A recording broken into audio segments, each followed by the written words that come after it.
I could be serious for a moment. If I can be serious for a minute. Thank you guys for coming back to the channel. Hope you all have a great day. I'm going to be taking a look at a couple of news things that are noteworthy in my opinion. And if you guys want to see more news videos daily, let's get this video to 10 likes and I will post another news video tomorrow. With that being said, the first story is going to be a major superstar going into Hollywood. We have another AEW star that has left the company and a couple of other stories that we're going to talk in between. So like I said, man, go ahead and subscribe if you haven't already. We're trying to hit 769 subscribers by the end of 2024. And for daily streams on all things wrestling, make sure you guys are checking out the Twitch and the Kick with the links in the description if you haven't already, or on the top of this video there. Our first story comes from the charismatic enigma Jeff Hardy. And may I just say, I am very happy that he's back. And I genuinely hope that he stays on the wagon this time. I know we've had a lot of ups and downs with Jeff Hardy. But let's be honest, man, he's most of our childhoods. He made it epic. And I know there's a lot of us that really genuinely wish him the best and we want him to be happy and succeed and take care of himself. So with that being said, Jeff Hardy is going to be making his debut next month for GCW. That's right. He is going to be wrestling there. Maybe. Jeff Hardy will make his first non-AEW wrestling related appearance next month when he works with GCW for the first time in his career. Jeff Hardy was written off television last month after he and his brother Matt Hardy lost to the Gun Club on AEW Dynamite. Post-match, the babyfaces were attacked by Bullet Club Gold after the match until Ricky Starks, FTR, and CM Punk ran in to make the save to set up a match for Collision on Saturday nights. And obviously the reason for this, he was written off television due to the fact that he has a lot of different arrests and he would not be allowed to enter Canada, which is completely understandable. Matt Hardy recently noted on his Extreme Life podcast that Jeff had cut back on his independent states. His brother Matt Hardy goes on to say the following, quote, "Jeff is just so nice of a guy where it is hard for him to say no, you know, because he is very much a people pleaser. And I think part of his journey to sobriety over the last year, he has probably learned a lot and he has to put his foot down some in terms of being a people pleaser. Much like he doesn't wrestle on the indie scene right now, he's open to doing signings and cons and stuff like that, but he only wants to do 2 a month. He's really put his foot down with that, and I respect that, and I'm cool with that." The former WWE champion will work on the August 4th GCW show in Detroit at Hardpost Concert Theater for their My Name Is events. After the show, he will take the stage for a musical performance. Now that is pretty cool. GCW has since updated its post noting that Hardy will be appearing not wrestling at the show, which again is completely understandable. He wants to probably take care of himself, make sure he's good for AEW, which is his main benefactor. And like Matt said himself, you know, he's trying to do just cons and signings and things like that. So it makes a great amount of sense. This next piece will be just a quick little under a minute for Bray Wyatt. I know a lot of people constantly ask me about him in my streams. Hey, Charlie, do you have any idea what's going on with Bray Wyatt? Is he coming back? What's the deal with him? So I will just briefly tell you that as of right now, he is still waiting to be medically cleared from WWE. Long story short, per FIFO Select, Sean Ross reports that Wyatt is still not medically cleared to make an in-ring return, and that a few months ago, Wyatt was seen out in public and seemed to be in good spirits. However, it was previously reported in a match that Wyatt was dealing with an illness. His storyline, which included Alexa Bliss and Bo Dallas as Uncle Howdy, was stopped, and then he disappeared from television. This caused WWE to scrap the plans for Wyatt to wrestle Bobby Lashley at WrestleMania, which again, we saw what happened with that. In any case, man, I'm a big fan of Bray Wyatt, and I genuinely hope that he is good to go. And I, again, wish him nothing but the best. Hopefully, he returns. And Undertaker himself was even saying that Bray Wyatt should go back to the Wyatt family character because it was, quote, money. Which iteration of Bray Wyatt was your favorite? Let me know in the comments down below. Let's get into the next story. Our next story comes from a pretty basic source here. Now, if you guys remember, there have been numerous reports of superstars in the past venturing out into the realm of movie acting, TV acting, Hollywood in general, if you will. Most notably, an ex-WWE superstar, Mercedes Moné, where she currently dropped a trailer recently for the movie The Collective, which will be coming out August 4th in theaters. So for those of you who support her, you can go check that out. But we've also seen other people. You know, Edge has made a pretty solid career outside of acting. John Cena, Batista, Roman even dipped his hands in Hobbs and Shaw. And now we have Drew McIntyre making his way downtown, walking fast, faces past, and he is incredibly talented. So let's see what it does. Drew McIntyre is going to reportedly to star in the movie The Killer's Game with Dave Bautista and Ice Cube. Drew McIntyre has an acting role lined up just days after making his WWE return following a hiatus after taking time off after WrestleMania 39.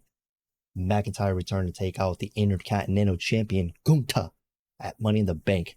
And as previously reported, McIntyre is slated to miss next week's episode of Raw for a filming project, which has now been revealed. That's fantastic news, man. Things like this I always love to see, because when they stop wrestling, you know, if they have something lined up, like their ability to act, we can see them really making strides in that department, some of them, and they'll have a continued source of income with incoming revenue to support themselves and their families. PW Insider reports McIntyre will be starring in an action film titled The Killer's Game. The movie stars Dave Bautista and Ice Cube. Here's the synopsis, courtesy of Deadline. Quote, based on Jay Bonazanga's novel, the film is written by Rand Ravitch and Simon Kinberg, with recent rewrites by James Coyne. The film follows veteran assassin Joe Flood, Bautista, who is diagnosed with a life-threatening illness and authorizes a kill on himself to avoid the pain that is destined to follow. After ordering the kill, he finds out that he was misdiagnosed and must then fend off the army of former colleagues trying to kill him. Interesting. McIntyre is also expected to challenge Gunther for the IC title at SummerSlam next month. Our next story involves the megastar LA Knight, yeah. And Kevin Nash had some very interesting remarks to make about the megastar on his podcast, Click This. So let's go ahead and hear what he had to say, or read about it, I should say. On the latest Click This podcast, Kevin Nash talked about getting heat for saying LA Knight is knocking off The Rock. Now, you guys let me know in the comments if you think that that is true. He goes on to say, quote, there's so many people that agree that LA is doing the Rock/Austin thing. I mean, the guy's been in the business for like 10 years. I mean, why didn't he get over anywhere else? I've always said that if you're not over in 3 years, it's just not probably going to happen. I would go down to NXT and I'd ask a guy, how long have you been here? He'd be like, 4 years, 5 years. This was before NXT had its own show. These guys were in developmental for 3, 4 years, 5 years. End quote. Later in the podcast, Nash said, quote, I've never seen the guy work and I just said what I said. But then when I thought about it after the show was over, anytime you bash one of the boys, I don't know him, but he's still one of the boys. Anytime you bash one of the boys, that somebody will say I bashed him, and then if he's over, then the people will be like, we like him anyway, and they'll push him harder. Like, well, we'll show you, and the people will get him with him more. Apologies for the mess up there. He goes on to say, somebody said, like, once again, these old wrestlers we're holding them down as much as you're sitting in your living room getting them pushed. I know you think you guys count. You don't. Okay? All I do know is when I was asked to pick somebody, I said Damian Priest. And lo and behold, who won the Money in the Bank? We talked last week. I guess I'm not out of it as it appears. So I say to myself, I've taken the backlash of talking about this guy impersonating The Rock, and I said, let me watch him. I watched the 3 effing hours he's not on the show. I swear, Seth freaking Rollins wrestled 13 times. Damian Priest was on it 11. Like, they had so many people that made 4 or 5 appearances, and this guy that's super over isn't on the show.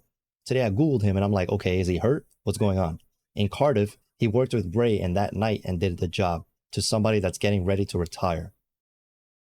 You guys let me know how you feel about that. Personally, man, I do see a bit of inspiration. LA Knight has gone on the Chris Van Vliet show or podcast or YouTube channel, whatever it is you want to call it. And he even said it. He was like, he was trying, how do I explain this? He was trying his hardest to go around the question, but still answer it. And he went on to say that he, in high school, was heavily influenced by The Rock and Stone Cold. And then when Chris Van Vliet kept pushing the issue, he finally admitted, well, I mean, yeah, you know, sometimes I'm going to sound like them, you know, I mean, they influenced me when I was in high school and, you know, yeah, like, you know, so he was trying to like go around the question, but he didn't want to actually admit it. I see a lot of that in LA Knight, but I don't necessarily perceive that to be a bad thing. If anything, that's something that the current era is lacking. If he puts his own twist on it, man, I mean, to some degree, everybody's influenced by somebody. Maybe not as much as he has been, directly from The Rock and Stone Cold, but, I think, they say imitation is the serious form of flattery. So, I mean, it is what it is. Does he sound like the Rock a little bit when he talks? Yeah. Does he have a little bit of mannerisms like The Rock? Yeah. I mean, even the elbow drop, right?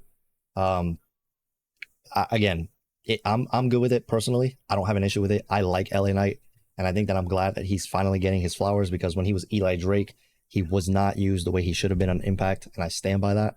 So let me know what you guys think. Last story. AEW star no longer with the company. Now you're going to be seeing this happen quite a bit, actually. So I might be clickbaiting a little bit more down the line here, especially if you guys hit that 10 like goal. But it's been 3 years roughly since AEW, well, 4 years actually since AEW launched. You're going to be seeing a lot of trimmed fat coming in the next number of months, within this year, next year. Hell, even it probably happened quite a bit last year too, but for the most part, it'll happen this year and next year, where there's going to be a lot of contracts that are up, renegotiations, things like that. And we're starting to look at someone here who left the company, is open to returning, but as of right now, there are no deals for renewing contracts. And that person is Brian Pillman. PW Insider reported that Brian Pillman is no longer listed on the roster page on AEW's website, and they went on to confirm that his deal expired and he's no longer with the company. Pillman Jr. signed with AEW about 3 years ago, and there was no agreement made to renew his deal. However, PW Insider notes that the deal remains open for him and AEW to possibly work together again in the future. Pillman has been wrestling on independent shows, which is great, in recent weeks, and the last time he wrestled for AEW was on their House Rules show on 5/13 in Salem, Virginia. Now, if you guys don't know, that's their version of WWE live events, Saturday night main event, all that jazz. AEW has been dipping their hands in the house show revenue as well, only they're not overdoing it the way that World Wrestling Entertainment does.